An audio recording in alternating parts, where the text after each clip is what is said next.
This is Bandai's Deluxe Chogokin number GE-49B VF-27 Beta Lucifer Valkyrie, as used by Grace O'Connor and every other schmuck from Macross Galaxy in the show Macross Frontier.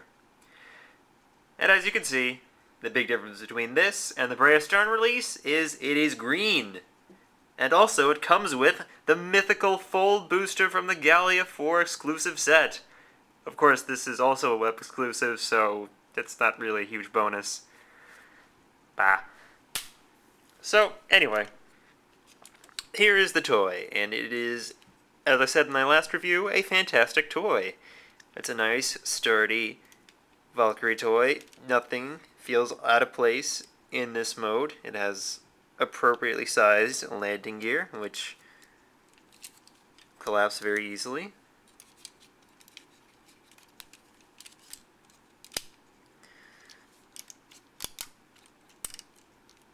And the gun itself is nice and secure on a little fold-out panel from the bottom here.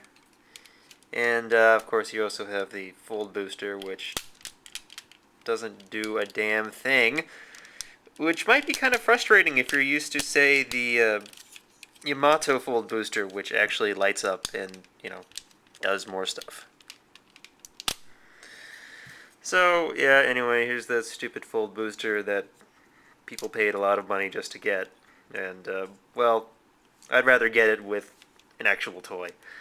So, one nice thing I should say is that it does come with, in addition to the mounting point for the VF-27, it does come with the mounting points for the VF-25, so you have one of those, one of the later model ones, like the Michelle, the Luca, and all the rest. You can also use this on those toys. So that's kind of a nice value. And also, as an exclusive, you get a decal sheet with numbers on it, so you can customize the markings on the toy. And I have to wonder, why doesn't this just come with the Brea type? I mean, with a bunch of more markings. I don't get that. Alright, anyway, on to the VF-27 toy. Again, really nice, really sweet. It does have a different pilot, if you can get the bleeding canopy up. Alright, so, this little guy, he is all green, except for his little white helmet. There's no pilot for the back seat, although it does come with a Brea Stern pilot. I don't know why. They just threw that in there. And if there is one small problem with this toy, and we'll see when we start to transform it, is that it's not really self-contained, or at least not entirely. And so there's a bunch of fists in there, and hands, and a couple of intake covers that go in here and don't really look very convincing at all. But anyway, been delaying this enough. Let's go to gearwalk mode. So just flip these up. There's a couple of pegs that go into the legs. You'll see that right here. See, there's the hole, and there's the square peg. And you can just flip these hip thingies down.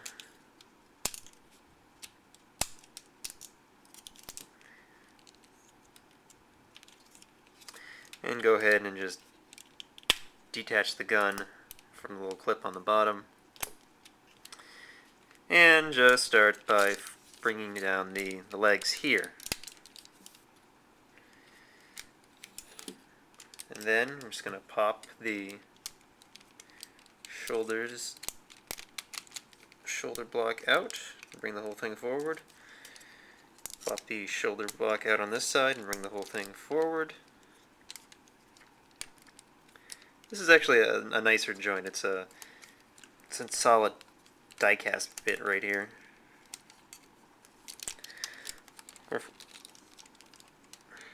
Alright, and then just flip up the shoulder panels and just kind of reset this whole thing here. Well, of course, swinging the legs forward for gearwalk mode. Oh, and also a nice thing about the VF-27 toy, you can pull the knees out a little bit to bring them forward, and it also has swivel joints. And of course, pull out the feet, position the toes, if you will. Also, there's some nice detail on here. It's just, you got your, it's all die cast on the bottom here, but you do have a little nozzle and a little bit of detail up near the front toe. And also there's kind of a nice, I don't know if you can see this, but a nice kind of layered die cast detailing here.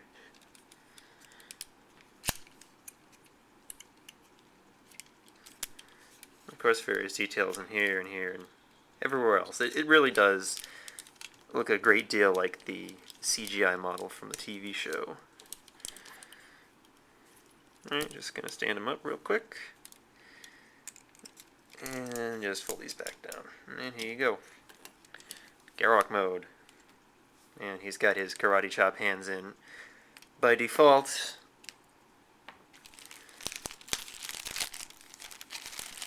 Using the power of a sandwich bag, we are going to unearth some alternate hands. Like a open palm hand and the gun holding hand for holding the gun.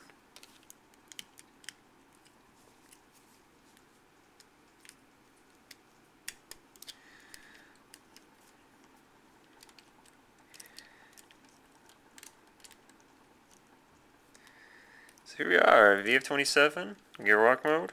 Oops. Looking badass. No, just make sure this thing stays together. I have to admit the gun on this one is a bit more finicky than the one from the Breos turn type. So yeah, nice looking toy. Pretty much stays together in Gearwalk mode. Really have no complaints about that.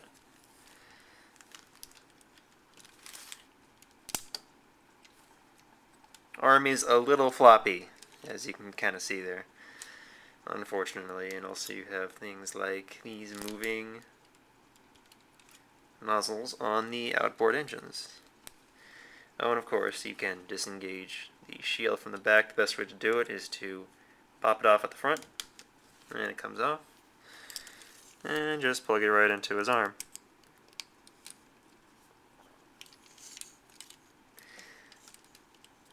Watches his toes dig into the bed sheet here. Actually, that reminds me of something. This guy is, if there's one problem with just handling it, is that he's pointy. I mean, I've actually drawn blood on this thing, not this one particularly, the other one. And it was kind of funny. I'm just gonna pop the hand off while I'm talking about this. So yeah, what happened is I had the Breos stern type. It was on my shelf. Fell down. It's like a good 6-foot drop. Fortunately landed on my photo tent, which was all folded up, so it was kind of a nice pillow for it. And the only damage sustained was to me as I picked it up and stabbed myself with it. So it's a fairly durable toy. And it will attack you. Okay, so we're going to go to Battleroid mode. I'm just going to obviously flip those up. Flip the wings in, and then just curl these in. They snap in place. Very nice. Alright, next I'm going to do is pull this out again on the bottom here. Might as well prep the trapdoor and the lock while I'm down here. Straighten the legs out.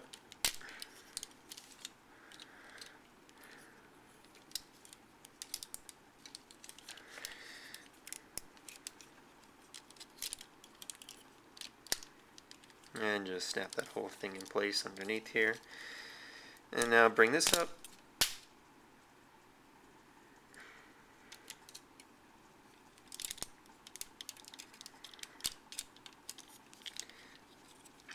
Oh. Gotta rotate that before you snap it in place. My mistake. And undo the front landing gear doors.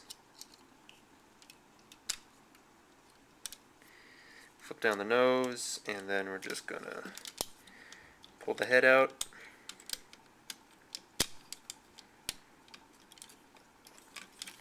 and just pop it up from underneath. You just want it to swing up like this.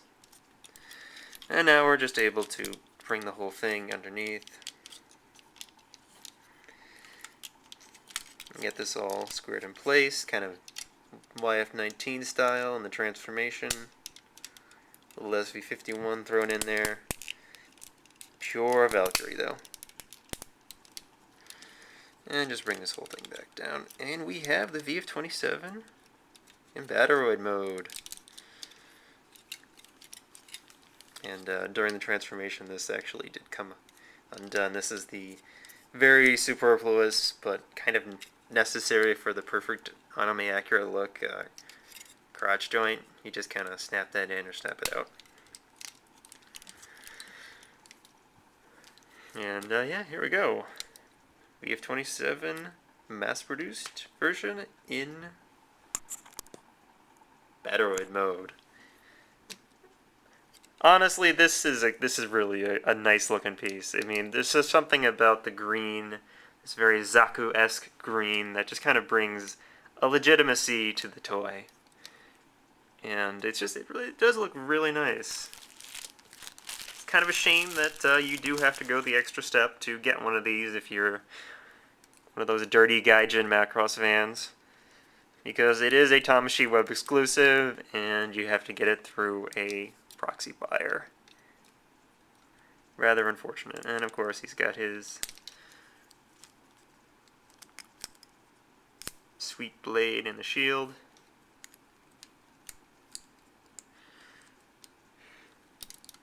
Ready to kick some ass. Fairly wide range of motion on this guy, I've noticed. Just between all the joints in the legs and then everything in the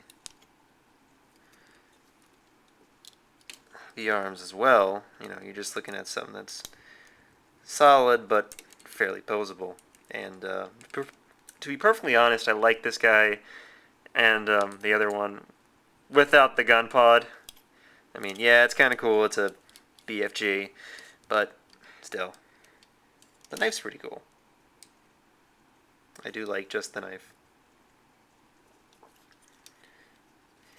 So yeah, this is I think the real point is that if you can get this for a reasonable price and not pay like $500 as some of them on eBay have been going for, then I would say go for it, because again, this is a very nice looking VF-27 toy. And as I said, it does kind of add a bit of legitimacy to the overall design, especially compared to his purple commander. Who again, still a very cool toy, but I just gotta say, green looks great on this toy. Just really good. But yeah, you know, still, you should pick one up, even if you can't get the green. Very nice toy. Alright, so this has been Andrew for CollectionDX, signing off.